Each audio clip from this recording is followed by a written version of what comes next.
Всем привет! Сегодня я хочу вам показать мой новый сейф из Лего. Вот так он выглядит. Очень большой. Попробуем открыть. Не открывается. Здесь есть отверстие. И вот здесь есть отверстие. Чтобы сейф открылся, нужно бросить монетку. Вот у меня есть монетка 2 евро. Бросаем монетку. Сейф открывается. Очень большая ячейка.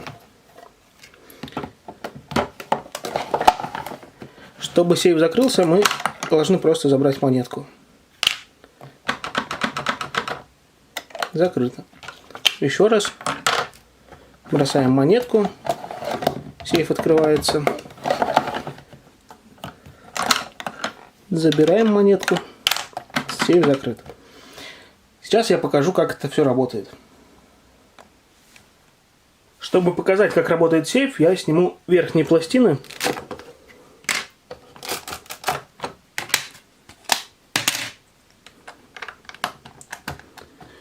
И боковую стенку.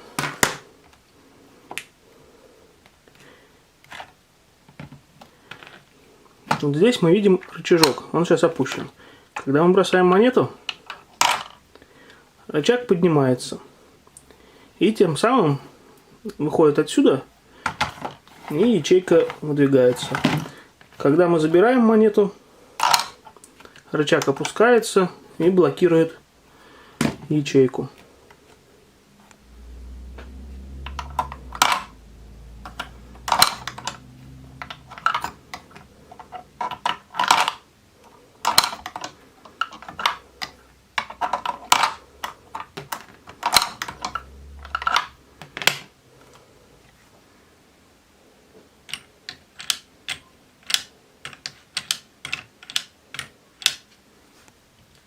А сейчас я покажу, как собрать этот сейф. Для этого нам понадобятся вот такие детали, вот такие детали. Соединяем. И теперь, внимание, самое главное. Все, сейф готов. Давай,